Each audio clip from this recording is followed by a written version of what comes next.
Hello everyone, it's Evan here from the Trade Risk, and this is your stock market weekly update for Friday, November 10th. Let's get right into it here with some of our top stories and takeaways we're going to be tracking and talking about in this week's episode. Front and center is this continuation higher in the stock market. If you recall, last week we had one of the best weeks for stocks all year long, going back, in fact, multiple years even. Just a very impressive up move for markets. And we didn't slow down. We didn't pull back. We, in fact, added to the gains this week. 10 out of 11 days higher for the NDX, for the Nasdaq 100. Very impressive strength out there. All the while, you have sentiment, which, in my opinion, and a sample size that is very small, but is very eager to turn bearish. In fact, I tweeted this out yesterday. It was just this observation where I don't spend a whole lot of time on Twitter, to be honest. And so I, pop on scrolling through for a brief time in the afternoon, and it was doomsday, it felt like I was in just the back to a bear market. Top was in, market's about to roll over, no Santa Claus rally. I mean, it just felt like some of the takes, and we were having obviously a down day in stocks, and a pretty good down day in stocks, but it just reminded me so clearly here that we just were up 9 days in a row. We had one down session, and it just seems like there was so much bearishness, or just sentiment, very eager to turn bearish. And, what do you know? Friday, we come back with just one of the best days for the stock market in quite some time. So I think it's still just a very interesting dynamics out there. Certainly not passing judgment, just an observation, trying to be as objective as possible. Yields this week continuing to move sideways. They're consolidating. If you recall, again, last week, we had a big move lower in interest rates. And so once again, we didn't come, just rebounding again and kind of rolling over. We saw, yields kind of just consolidating. And I think that is at least making the market happy or satisfied the market at this point. Oil prices down for the third week in a row, getting a little dicey there on some bigger trend reversals. The Fed was out, of course, on Thursday, going hand in hand with down day in stocks, really just trying to talk down the market, saying, perhaps we aren't done raising rates, or, we're not sure if the current level is effectively, able to combat inflation. Of course, on Friday, we saw the stock market really kind of shrug things off. And then later in the video, we're going to talk about we're going to look at the strongest stocks since the recent low 11 days ago. So stay tuned. We're going to get into it right now.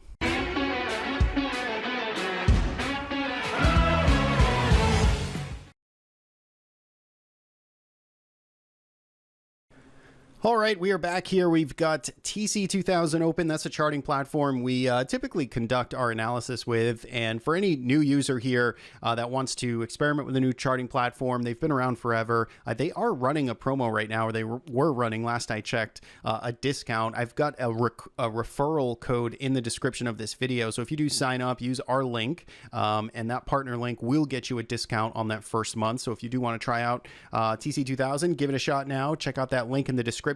Best of all, we do support the platform. So, if you can ever get support from a charting platform, reach out to us. We do a lot of consultations with traders, walkthroughs, guides, tutorials, all kinds of fun stuff. So check it out, and also check out some of the things we have at thetraderisk.com. Let's get into the numbers today and for the week. If you look at the right-hand column here, you can see again just the gains that were extended this week. Now, of course, doesn't look super impressive here on a 1 or 2 to 3% move up, but generally speaking, after the week we had last week, it's pretty strong continuation. The fact that the market was able to add on to last week's strong advance in the market. And of course, I'm not talking about the Russell 2000, which is standing by itself this week, down 3%. So clearly kind of bucking the trend here, maybe still in its own, bear market. And, that's another thing that I think we need to sharpen our language and sort of the way we talk about markets here is,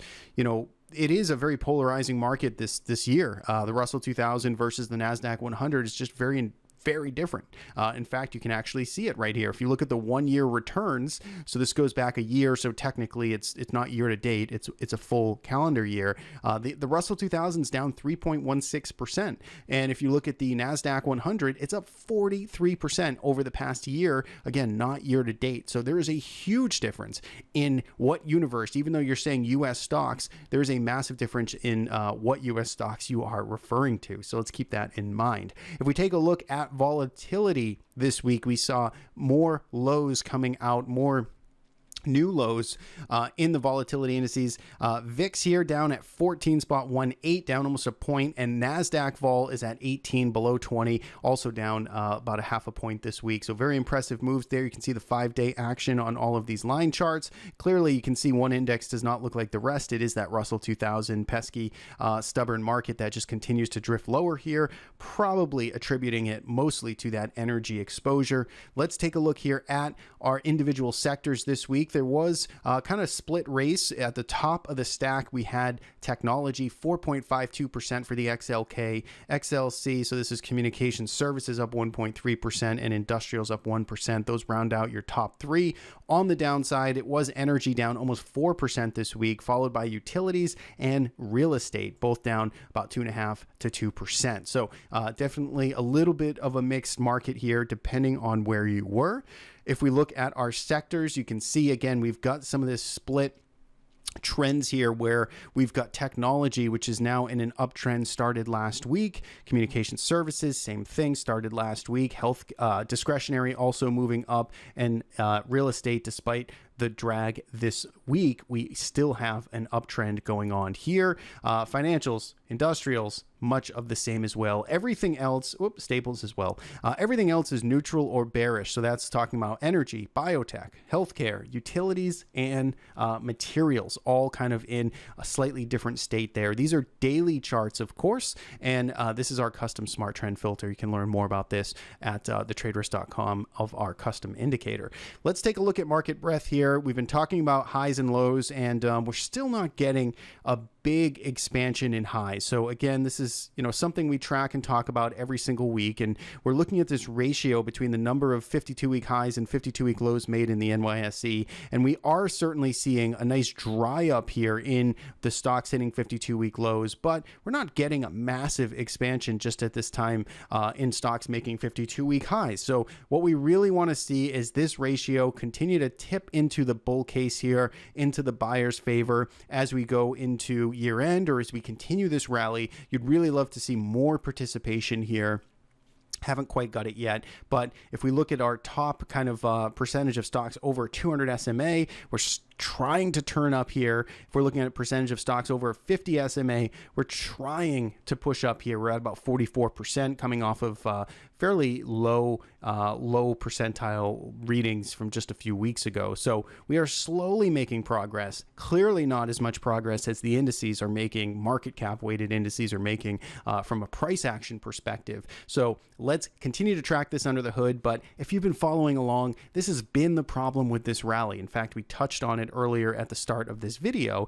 It does depend what index you're talking about this year. Small caps and breadth, generally speaking, has been pretty terrible. From a rally perspective, from a price appreciation perspective, it's been extremely concentrated. We've talked about it. Everyone's got, kind of the pulse on that right now. So I won't go too much in depth there, but more breadth would be exciting to see. Let's see if we get it. Now, let's move on to IBD. So shout out to Investors Business Daily. They are a sponsor of the show. You can support the show, support them with a link in the description of this video. This is their IBD 50, and I'm taking the top 10, ranking them actually by their top rank. So DraftKings is at the top of the list now for Investors Business Daily. You can see the performance this week, pretty strong. Duolingo, big week, 32%. Not sure what the story was there. Could be earnings. I haven't looked into that stock, but you can see a generally impressive week here for IBD's top 10 on this list. So if you want to get access to their IBD 50, check out that link in the description of this video.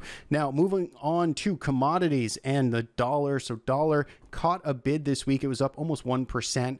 Everything else suffered here in terms of commodity land. So the ag, DBA, ETF, copper, gold, oil, silver, natural gas, all down, especially natural gas down 12.81%. So really tough times here, seeing some trend reversals. We're going to talk about that in a little bit. And if we talk about treasury yields and yield indices across the 5, 10, 30-year plus, you can see that we did mostly kind of move sideways here. Remember, we talked about, we put these nice yellow lines on our chart last week, and we said, you know, finally we're getting this kind of thrust off of the old trajectory. We're trying to break down in treasury yields, and you can see again we got kind of more of the same or sideways action. Be very interesting to see, you know, how this follows up into year end. Of course, you had Powell out there this week trying to say, no, I wasn't so dovish. We might need to, you know, continue to raise, or we might need to do more action. So we'll see where we all price out here, but for now, markets in treasury land not moving a whole lot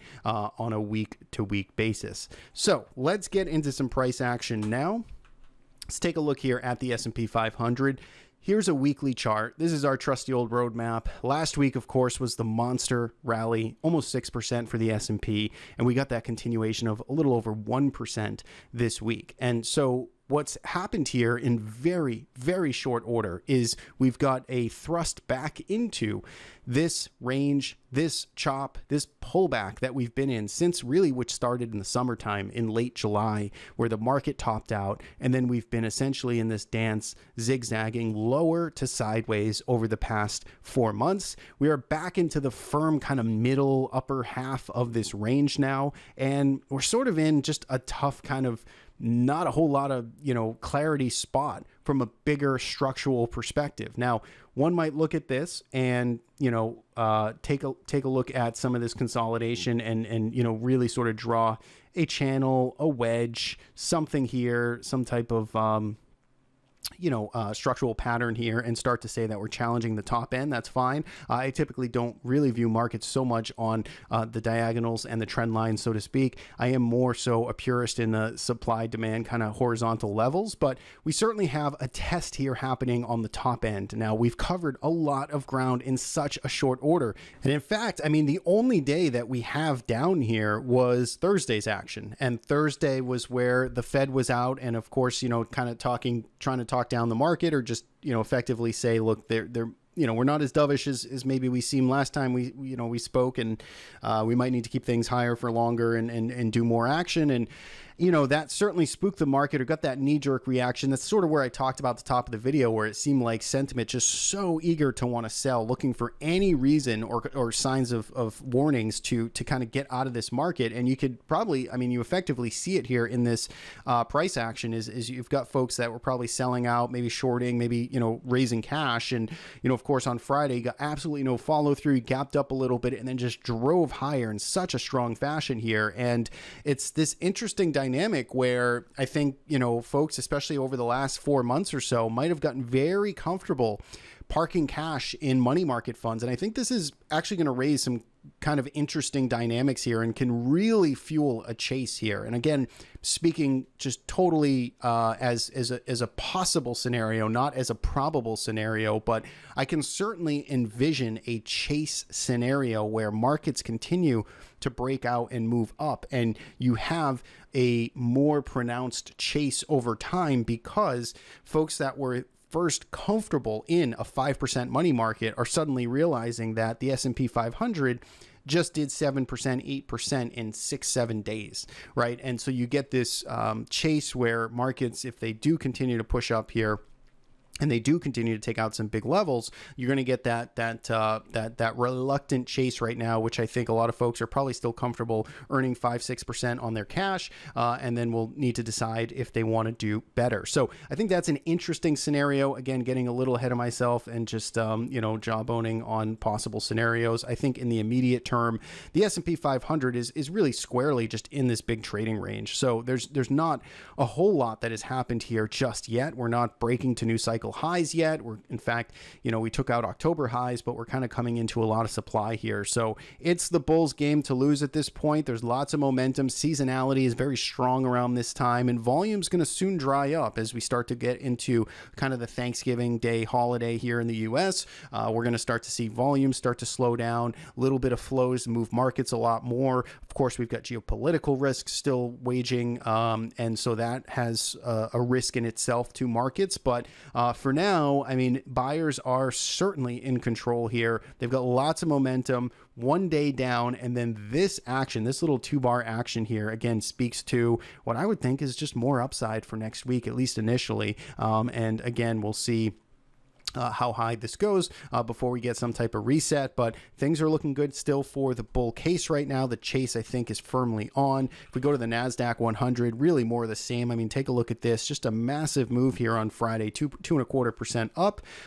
Again, that one session here on Thursday where we had almost a 1% down, seems like a lot of people were probably, again, and technicians rightfully so, looking at this, on Thursday, maybe this is a failed breakout here right at the October highs, a beautiful spot to short, kind of measure risk against and look for a move lower back into this range. The only problem is, of course, it just didn't shake out that way. So you had to kind of cover quick. Otherwise got kind of steamrolled here on Friday. Again, momentum looks good, not quite at cycle highs yet, but if we draw where we, need to get to from the July highs, we're about 2.5% away. So basically one more Friday is what we need to get back up to July. It seems like the market kind of wants to get back up there, but again, we've covered a lot of ground in a short amount of time. That's what makes chasing so tough. And that's what makes, some of these markets here really kind of drive FOMO and get people to chase in. Now, of course, where things aren't so hot is small cap land, and small caps did get this pullback this week. So unlike the Nasdaq and SPY, we had this big week up in the Russell 2000 last week. That was indeed just like SPY and Qs. The difference is this week, we did get the pullback. We did get a kind of backfill kind of retest here. And I will say, if buyers can actually hold the line here and put in a nice little higher low around 167, this could easily, fuel up for a next leg up next week. Maybe this actually takes the charge. Technology slows down. Money rotates back into some of these names. I think you're going to kind of need to have financials continue to work, and you're also going to need to have energy start to rebound. That's not the only thing that the small caps Russell 2000 is, but certainly a good component of it. So still kind of bottom feeding here, still very much at the bottom end of a range. Very tough times here for the Russell 2000 still, but there's a little bit of hope if we can put in that higher low at, say, Friday's lows and start to move up. So that's really the read there on some of the major indices. Again, bullish seasonality around the corner. We'll see if that takes place and expect that volume to start to dry up. Let's take a look at a couple of these other macro markets here. So 10-year yield or 10-year bond fund, IEF. Again, you can see just consolidating an inside week for IEF. I think that's good. I think there's nothing wrong with that. I mean, we saw just a big move up last week. And so a little consolidation here, a little pause and breather.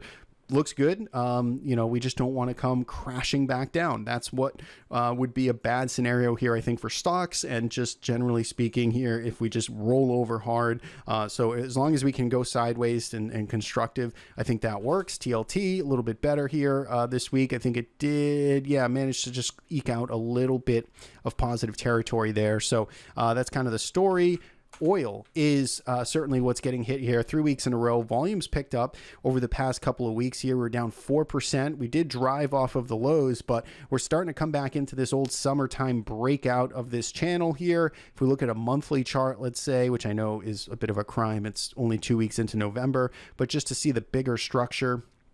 We had 4 months up in a row, and now we're in this pullback mode here. So certainly kind of interesting spot here for crude oil. I would love to see, if you're bull in crude oil, you really want to see it kind of hold the $70 area. This is more or less kind of the top of the structure from 2023. So I think this is a good spot to hold. If we start rolling back over, then, that's going to be problematic. Of course, as crude oil comes down, that means inflation is, linked to it, and certainly going to be, improving from that perspective. So it does depend kind of what you wish for. You got to be careful what you wish for, but oil continues to be in pullback mode, and so is gold.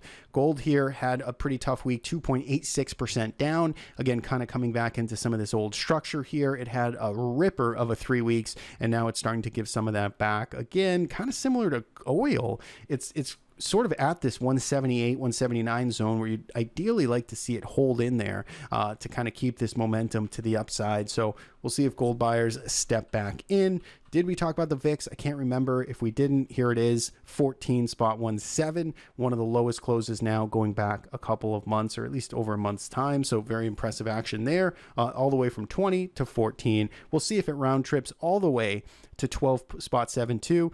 I kind of think it does. We'll see if it does happen. I'm not making any personal bets on it, but seems like it might round trip down to those September lows. So that is, I think, everything I wanted to cover on the major front. I put together this layout here in TC 2000 just to have some fun and look at the strongest stocks off of the lows. And the lows I'm talking about is just 11 days ago. Okay, so I'm looking at the lows from right here, right from where the market just took off and found a magical bid and just ripped higher. And so I'm looking at returns from that date. If we look at this top watch list here, this is the sectors, and so you can see the biggest sector up from that low is semiconductors, SOXX. It's up 12.55% in 11 trading days, followed by tech, followed by discretionary, followed by financials, up 6%. So those are your top 3-4 sectors on this rebound here.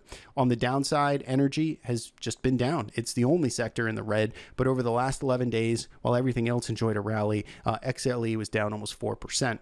So if we then take it to the Nasdaq 100, so let's take a look at the strongest individual Nasdaq 100 stocks over the last 11 days. And you got Datadog here. Datadog is up 28.41%. Very impressive chart here. I know this did have earnings. This is the weekly chart for Datadog. It's been in a tough spot for the last couple of years. This is one of the growth names that got really shellacked here, down about 67% off of cycle highs from 2021 down to the lows in 2023. And you can see now it's starting to rebound and finally get its act and groove back together. It's up 28% this 11-day period. So congrats to the buyers that stuck it out there. If we go to the second stock up the most, it's AMD.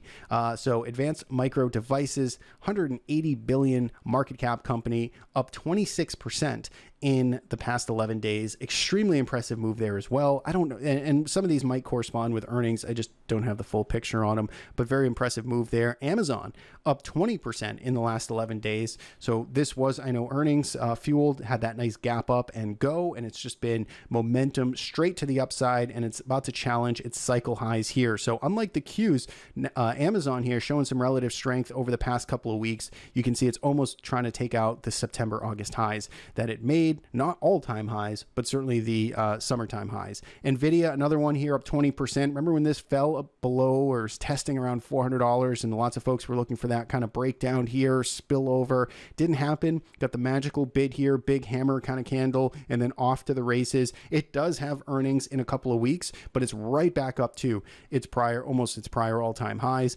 Intel up 19.5%. I can't possibly go through all these names. You can look at this list here, mostly semiconductor driven. You also had Mercado Libre up 17%. So again, this one more in the retail sector, not quite semiconductors. If we pull out a couple other interesting ones, we had Adobe, which is moving up, and you can see not quite back at all-time highs, but certainly a nice impressive move, 16%. Again, huge company, $250+ billion. And I think that'll be it. Let's take a look at the S&P 500 now. So S&P 500 top performing stocks over the last 11 days. Advanced Micro, AMD, that's top of the list. It's in both the Nasdaq and the S&P. IT, so Gartner. I don't really know what the story is. This one's up 25%, and you can see this is all-time highs here. So again, very impressive move, just off to the races. Look at this. I mean, just consecutive days up, up, and up. This hasn't even taken a breath.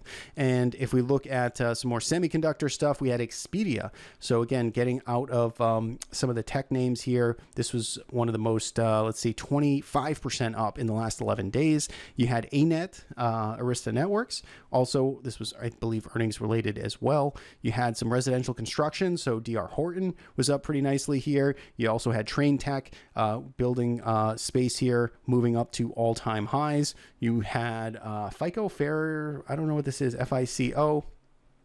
This was up 20% over the last 11 days. So very impressive moves. And the old burrito master Chipotle also. Look at this chart. Just can totally looks like it's a short squeeze or just momentum full on chase here as this moves up. And again, you can go right down this list. You even got some financials creeping into the best performers here in the S&P 500. So needless to say, lots and lots of big strength there, and it is from a lot of big companies. Just very impressive double-digit returns over a 10-day holding period. So, congrats to the buyers that have been involved. So that is it. That's what I got for this week's show. I'd love to know your thoughts. Leave a comment below. What do you think about this market higher into the end of the year, or are we about to hit a wall? Let me know what you think in the comment section below. I hope you enjoyed the video. Don't forget to subscribe to the channel. I don't think I've ever even asked for that.